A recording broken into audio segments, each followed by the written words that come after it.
What's up, everybody? It's TR with Earth Angel Mushrooms. Been thinking about a video for a while, and today's video is going to be in regards to colonization of shiitakes. So, fruiting shiitakes, you've seen me make a video on fruiting them, which is the easier of the two parts. Colonizing them can be extremely difficult. So I'm going to start the video off by saying this. Anytime you look for advice and you hear someone say shiitakes are easy, most of their advice should be completely thrown out the window because they are not easy. And all that says about that person giving the advice is, I haven't grown them enough. I have never met a shiitake grower at any scale who knows what they're doing that says they're easy, because shiitakes of all of the different mushrooms will bring you to your knees. Bring you to your knees, and you never fully have them under control. It's like any mushroom. You have a tiger by the tail, and they're all difficult, but shiitakes do weird stuff. And you will think you have them under control, but you don't. You only have them under control at that time.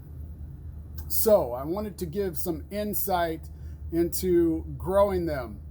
Not the actual mushrooms, not fruiting them, but growing the blocks out. So in this room, I have probably 3,000 shiitake blocks, and I'm going to go through the progression of the colonization and hopefully give you some insight to get a little bit better control of growing shiitakes. So, in regards to shiitake strains, find a strain that suits your needs. Your needs are what your customer wants, for those of you growing commercially. If it is you just growing at home, find the easiest one you want, or find the mushroom that you like, the looks of it, the taste of it, the consistency when you eat it, and go with that. I will say that shiitake strains, the differences between shiitake strains are drastic sometimes. Whereas oyster strains, pretty much, oyster strain is an oyster strain, so blue oyster strain. They operate very similarly. Whereas shiitake strains can be drastically different. So today, I'm going to be speaking in general about shiitake, but when I reference something, it'll be about 3790, which 99.5% of the blocks in this room are 3790. So that being said, we'll jump right in. So one of the things that makes shiitake very difficult is during colonization, they have three distinct phases. So we have colonization, we have popcorning, and we have browning, or AKA maturation. So they're maturing. And you can screw up these phases and it will affect the outcome, or it'll affect the next phase. And you've probably learned, if you're watching this video, about temperature, humidity, CO2 in regards to mushrooms. They'll still apply during colonization, except we're maintaining humidity with the bag. So the humidity we're not really worried about, so to speak, because it's all staying in the bag. CO2, there can be differences in how much CO2 you have in your colonization room. And then temperature, that's a huge one. Temperature. So let's jump in and talk about blocks. Let's go over the first phase, which is colonization, and I will give you a time frame of what I expect out of the time it should take to colonize in that phase. So we know we inoculate a sterilized block. The go-to standard for shiitake is 20% bran. There are some people who grow on master's mix. I have done that. And what I can say about it is it can be drastically difficult to replicate over and over and over and over and over again. So if you're watching this and just starting off, go with the standard 20% bran. There's a million different recipes. Don't feel obligated to do one. And again, the strain can be drastically different on one recipe, or two strains can be drastically different on one recipe, whereas oyster strains more so will be more the same. So we inoculate a block, and again I'm referencing 3790 and I'm using grain spawn. So these were inoculated on 1228. 1228. Hopefully you can see them. They're mostly colonized. Some of them are not as colonized as the other ones. So what I'm looking for in the first week is one, within the first couple days, the spawn blasts off. There are multiple factors that affect that. One, health of your spawn. Two, moisture content. A lot of people will grow shiitake on a lower moisture content. I go for between 57 and 60. 60 being on the high end. I would like it a little bit drier. If you get it too dry, the spawn won't take off. You get it too wet, the spawn doesn't want to take off because it's too wet. I'm not going to cover exactly what takes place, but I know if it's too dry, I will tell you that you'll have a drastically higher chance of contamination just because the mycelium is struggling. When it's wet, we all know that it can go anaerobic. The spawn is struggling. You don't want your spawn to struggle. The mycelium, you want it good to go. I use fresh sawdust, but I do have some pellet blocks in here, and I'll show you a comparison. I have noticed over the years that shiitake like a more coarse sawdust for some reason. They colonize faster, they brown faster, and I will show you that in comparison to pellets. Anyway, so back on track. Within about the first week, we want pretty much white, wispy all around. It's not dense colonized, but you know that it's pretty much colonized. You can see these blocks. I'll grab one.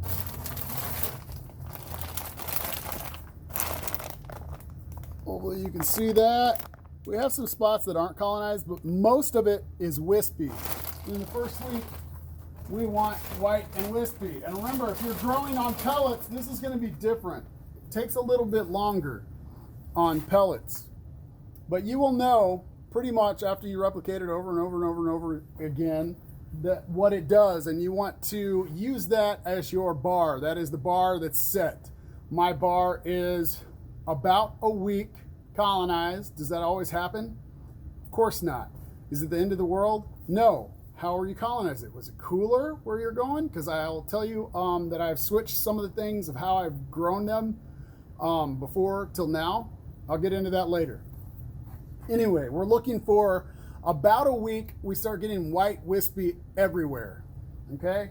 And then week 2, maybe into almost 3, we have dense white. So everybody, hopefully they can see how these are colonized, but the camera's not picking up like some of these.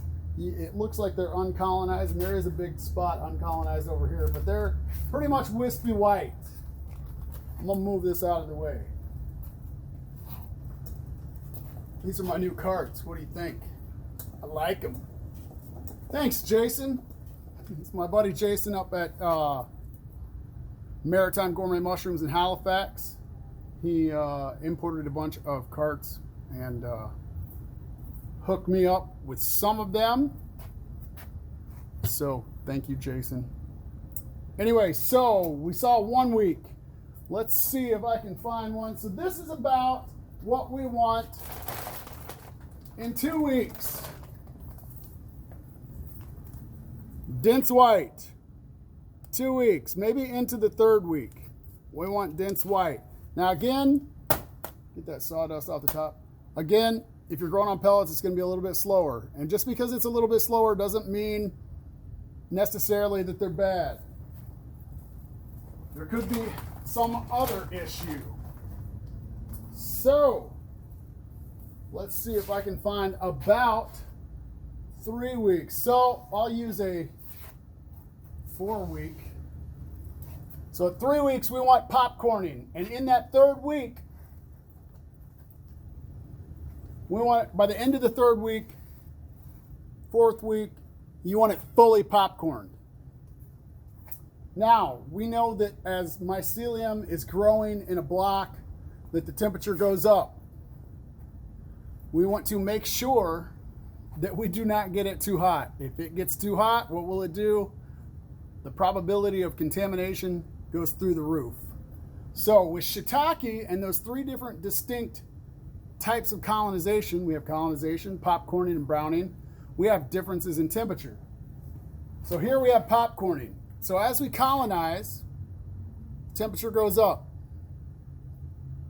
Then it plateaus. And then when they start to popcorn, it's going to go back up. And at the peak of popcorning is when you have the highest temperatures. And you might not see contamination till it touches that peak. And then stuff goes wrong. So we want to make sure we maintain temperature and airflow. And here I'm colonizing in the high 60s. I'm using 10-pound blocks. High 60s gets me where I need to be. So we went over the temperature, how it goes up, and it goes down, plateaus, and then as it popcorns, it goes back up. We want to make sure we maintain good temperatures throughout. Now, what I've noticed is, if you get the temp, I don't think you can see the popcorning. There's popcorn. Now, different strains of shiitake will popcorn differently. And they put off juices once they start to brown. So that's normal for shiitake, especially 3790. Different strains popcorn differently. Some of it actually looks like popcorn. And I'll show you some blocks that it looks like popcorn. Others, it looks like brains. So different strains will do different things. And even the same strain, you might get a month or 2 months of it popcorns exactly the same. And then all of a sudden it starts popcorning a little bit differently, like it's another strain, even though it's the same one. Why it does that? No idea. No idea. They're difficult. You can't know everything about them. So anyway, week 3 to 4, we are popcorning. Remember, peak temperature. And here I'm in the high 60s. There's a lot of blocks in here. This room, it's January. The heat never kicks on. So then at week 4, my goal is in week 4, you have hints of browning. So this is in week 4. And you're not seeing lots of browning. You're seeing little spots. Little spots. So let me grab one out of the same week. You see it's starting to brown. Now remember, I'm referencing 3790.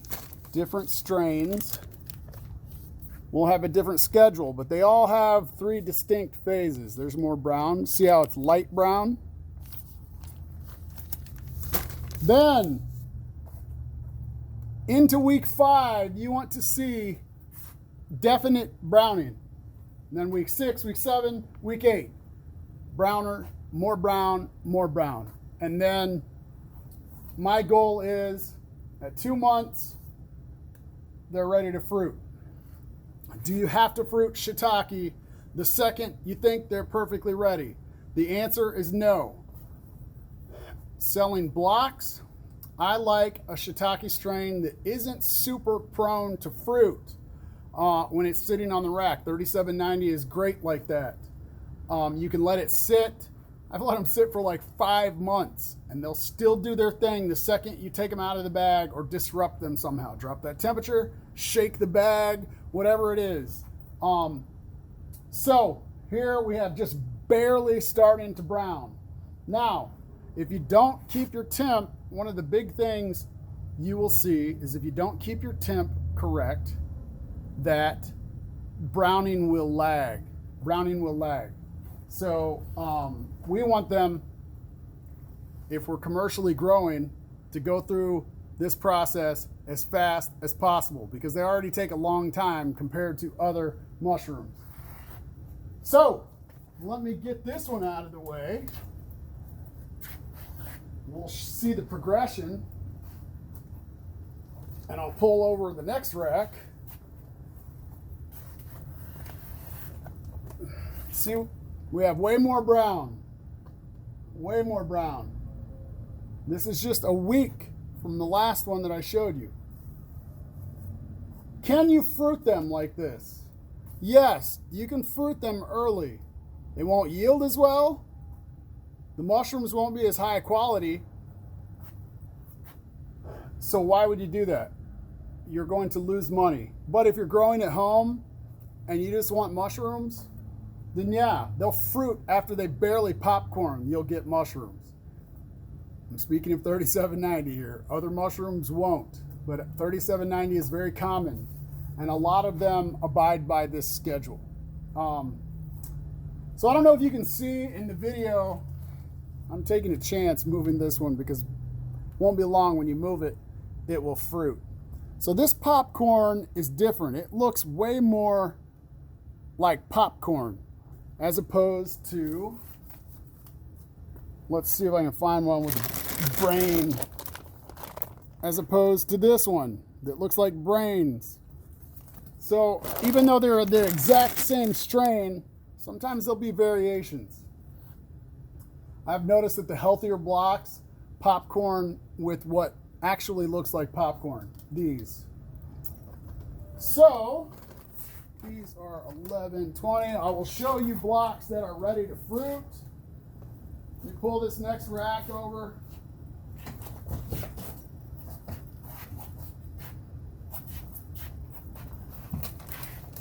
If I can get it.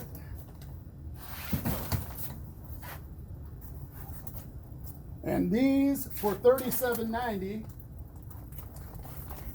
are ready to rock and roll. Inoculated on 10/30. It is now 1/3. It's basically 2 months.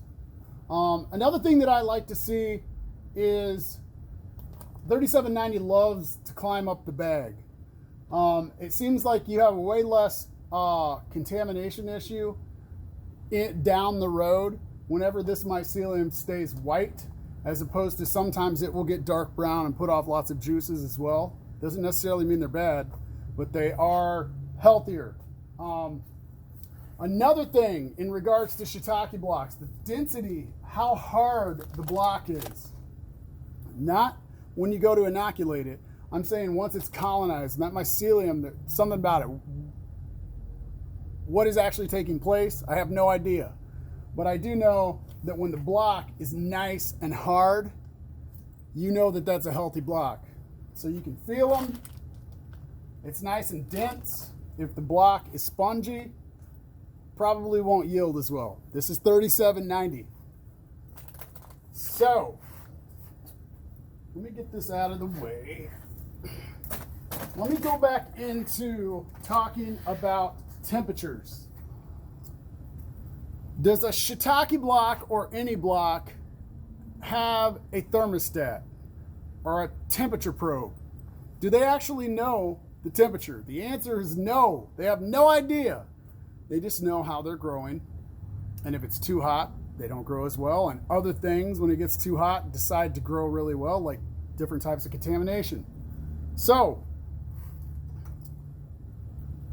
get one of these. It's a temp probe. The only temperature that matters in a block is in a block. That's the only temperature that matters. If your temps inside the block are good to go, then the block's going to be good to go. So get one of these, and I routinely, once they're colonized, they're pretty much protected from contamination. I'll poke this in the center of the block. We don't want to be, the low 80s start making me edgy. So get one of these. Make sure your internal temps stay in check. Like I said, low 80s, but I like to see 70s. And I'm talking about 10-pound blocks. So they will get warmer than a 5-pound block because they can't dissipate heat as much. There's more insulating effect inside the block. I highly recommend this. So you'll see about a 10, sometimes a little more temperature differential between internal temp and the air temperature. one thing that I have started doing in this room, it's actually 2 big rooms. And the other side of this room is not temp controlled. This one is, and all of the blocks are pretty much generating their own temperature. And it gets cool over there. And what I'll do is when they get about to that first rack that I showed you, when they're all colonized, I'll move them over there where it stays nice and cool. And then when they're getting ready to popcorn, I'll bring them back over here. And it seems to be drastically helping that they're popcorn in like 5 days. It just, bam, like someone flips a switch. Do you have to do that? No. Just keep your temps in check. Anyway, so back to colonizing shiitakes. Find a strain that you like, that serves your purpose, learn it, and understand that you never have it fully under control. And if you hear someone say they do, don't listen to much of their advice, because anyone who's grown them long enough will tell you that they're the boss. They're the boss. And they'll show you they're the boss. And usually it's not fun when they do. So colonization, we have colonization, we have popcorning, we have browning. Every shiitake, different strain, will have the same thing. It just might be different. It'll look different on different substrates. So pick a substrate that is bulletproof, that you can replicate over and over. For those of you starting off, just do 20% brand. There's a million different shiitake growers around the world that grow on 20% brand. So that's 80% sawdust, 20% brand. Can you venture out and try new things? Absolutely. I am a huge proponent of that. Finding better ways, more efficient ways to do things. So, I'm trying to do better answering questions in the comments. So if I missed something, which I probably did, ask me a question, and I'll try to respond. I'm trying to think if I hit everything. I didn't cover the pellets. So let me show you some pellets over fresh sawdust. So occasionally I will have to grow on pellets. Most of these are pellet bags. Hopefully you can see. It's a little darker over here. Most of these are pellet bags. This is from the same week on fresh sawdust. Pellets.